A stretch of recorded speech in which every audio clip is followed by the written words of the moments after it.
Hello అండి, good afternoon to all. ఈరోజు date వచ్చి 11/8/2025 అండి. స్కూల్ అసిస్టెంట్ ఇంగ్లీష్ ఎగ్జామ్ ఎవరైతే రాసారో వాళ్ళకి సంబంధించినటువంటి ఫైనల్ కీని ప్రభుత్వం ఈరోజు 3 గంటలకల్లా అప్డేట్ చేయడం జరిగిందండి.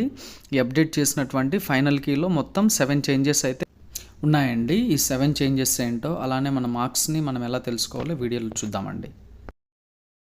మనకు ఈ ఫైనల్కి అప్డేట్ చేసిన తర్వాత మనకి ఎన్ని మార్క్స్ వచ్చాయో తెలుసుకోవాలంటే మనం 2 థింగ్స్ చేయాలండి. ఫస్ట్ వచ్చేసి ఫైనల్ కీని డౌన్లోడ్ చేసుకోవాలి. నెక్స్ట్ ఈ ఫైనల్ కీలో వచ్చినటువంటి ఆన్సర్స్ని మన రెస్పాన్స్ షీట్స్లో మనం ఏవైతే ఆన్సర్స్ పెట్టామో ఆ రెండింటిని కూడా కంపేర్ చేయాలండి. కంపేర్ చేసిన తర్వాత మనకు ఎన్ని మార్క్స్ పెరిగాయో ఒక అసెస్మెంట్కి అయితే రావచ్చండి మనం.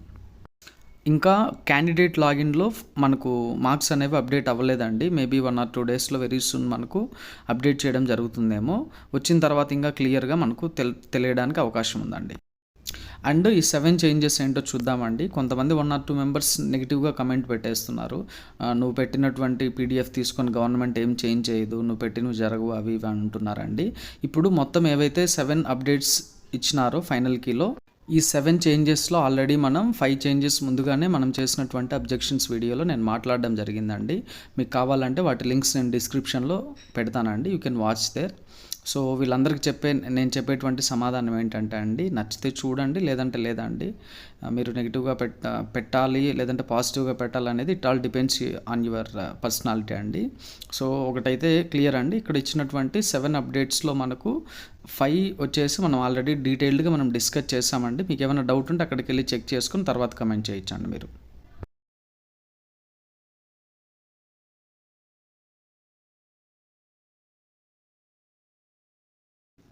మొత్తం ఇచ్చినటువంటి 7 చేంజెస్లో ఇది ఫస్ట్ వన్ అండి. హోల్డ్ ఆన్ టూకి అప్రోప్రియేట్ సిచ్యువేషన్ అడిగారండి. నేను ఆల్రెడీ దీని గురించి డీటెయిల్డ్గా నేను అబ్జెక్షన్స్ వీడియోలో చెప్పడం జరిగిందండి. ఏంటంటే ఇచ్చినటువంటి హోల్డ్ ఆన్ టూ అనే ఫ్రేజల్ వర్బ్కి ఇచ్చిన 4 ఆప్షన్స్లో ఏది కూడా అంత సూటబుల్ అవ్వదు అని చెప్పేసి నేను చెప్పడం జరిగిందండి. ఇచ్చిన దాంట్లో ఇంతో అంత సూట్ అయ్యేది ఫస్ట్ వన్ అండి. సో కాబట్టి వీటికి అన్నింటికి కూడా మార్క్ ఇవ్వడం జరిగింది. యాంబిగ్విటీ ఉందని చెప్పేసి ఇది మనం డిస్కస్ చేస్తామండి. దీనికి హాఫ్ మార్క్ అందరికి కూడా యాడ్ అవ్వడం జరుగుతుందండి. ఇది సెకండ్ది అండి. ఎమర్సన్ రాసినటువంటి సెల్ఫ్ రిలయన్స్లో నుంచి ఇచ్చినటువంటి క్వశ్చన్ అండి. ఇది నేను ఆల్రెడీ 2 times 3 times చెప్పానండి. సెకండ్ ఆప్షన్ తప్ప మిగతావన్నీ కూడా కరెక్టే అని చెప్పేసి మనం చెప్పినట్టుగానే దీనికి హాఫ్ మార్క్ యాడ్ చేయడం జరిగిందండి. సో ఈ 3 ఆప్షన్స్ ఎవరైతే పెట్టింటారో వాళ్ళకి మార్క్స్ అనేవి వస్తాయండి. ఇది నెక్స్ట్ అండి. ఇంకొకటి అప్డేట్ చేసినటువంటి ఆన్సర్ అండి. ఇది choose the narrative point of view used in the novel Swami and Friends అని చెప్పేసి అడగడం జరిగిందండి. దీనికి ఆన్సరు ముందు వచ్చేసి 3rd person ఓమ్నిషెంట్ అని ఇవ్వడం జరిగిందండి. ఇప్పుడు వచ్చేసి దీన్ని 3rd person లిమిటెడ్గా చేంజ్ చేయడం జరిగిందండి. దీని గురించి వీలైతే డీటెయిల్గా తర్వాత మాట్లాడదామండి. ఇప్పుడైతే నేను ఈ క్వశ్చన్ గురించి ఏమీ మాట్లాడాలని అనుకోవడం లేదండి. తర్వాత వీలైతే దీని గురించి మాట్లాడదామండి. ఇది నెక్స్ట్ అండి 132 అండి క్వశ్చన్ నెంబర్. ఇదైతే మనం డిస్కస్ చేయలేదండి ప్రీవియస్ వీడియోస్లో ఎక్కడ నేను దీని గురించి మాట్లాడలేదండి. ఇది క్వశ్చన్ ఏంటంటే అండి, identify the technique that involve summarising the main points of a text in a concise manner అని అడగడం జరిగిందండి. దీనికి స్కిమ్మింగ్ ఆన్సర్ ఇవ్వడం జరిగింది, అలానే పారాఫ్రేజింగ్ కూడా ఆన్సర్ ఇవ్వడం జరిగిందండి. మొత్తానికి first option and third option రెండింటిని కూడా గవర్నమెంట్ మనకు ఫైనల్ కీలో అప్డేట్ చేయడం జరిగిందండి. ఇది ఇంకొక చేంజ్ అండి. ఇది నెక్స్ట్ అండి. According to the information the following method is more suitable when the aim of learning English is for communication purpose అని చెప్పి ఇవ్వడం జరిగిందండి. దీనికి ఆన్సర్స్ని మనం ఏం చెప్పామంటే direct method and natural method అని చెప్పి చెప్పామండి. 2 ఆప్షన్స్ ఏవి పెట్టినా కూడా కరెక్టే అని చెప్పి దీనికి ప్రూఫ్ కూడా మనం సబ్మిట్ చేయడం జరిగిందండి. మొత్తానికి మనం అనుకున్నట్టుగానే దీనికి కూడా చేంజ్ చేసి ఆన్సర్స్ 2 ఇవ్వడం జరిగిందండి. ఇది మనం అబ్జెక్షన్స్ వీడియోలో డీటెయిల్డ్గా డిస్కస్ చేసామండి. మీకు కావాలంటే డిస్క్రిప్షన్లో ఉన్నటువంటి వీడియోస్లో మీరు చూడొచ్చండి.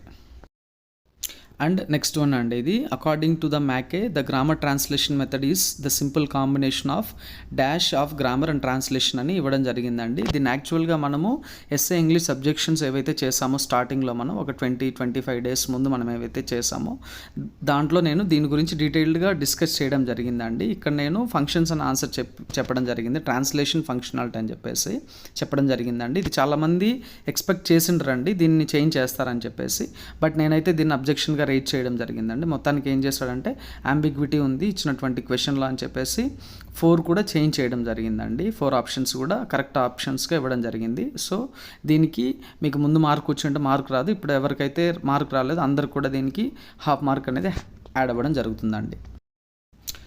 ఇది లాస్ట్ వన్ అండి.